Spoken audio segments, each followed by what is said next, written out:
Researchers at Joslin Diabetes Center have shown an enzyme called dicer, which decreases with age but can be replenished by caloric restriction, is related to a fat distribution anomaly that occurs in HIV patients. It will give us, as we go forward, more insights into the connection between what's going on in adipose tissue and what's going on in the rest of the body in terms of aging and stress resistance. In the study, the lab of Dr. C. Ronald Kahn reduced dicer in fat cells of mice to better understand how the enzyme functions.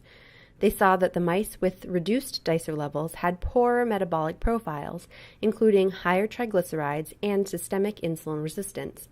Most strikingly, they noticed that the mice had extremely low levels of white fat in traditional locations and increased white fat cells where they shouldn't be.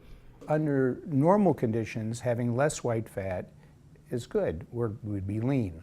But there are diseases where people have too little white fat, and these are called lipodystrophies. The lipodystrophy they noted in the animals caused the brown fat that existed between their shoulder blades to become more like white fat, resulting in a hump. This physical characteristic was reminiscent of another disease.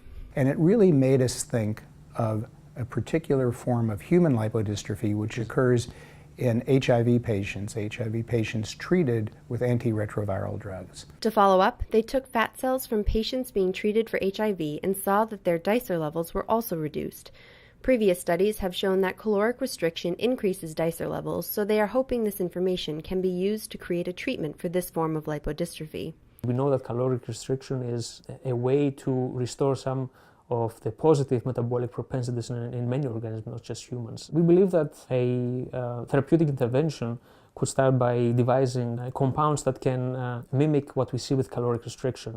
Future studies will explore the systemic insulin resistance brought on by reduced dicer in fat cells, as well as how reduced dicer further relates to aging and fat distribution. I think another important aspect of this research has been to show the kind of unexpected associations between basic science and clinical disease.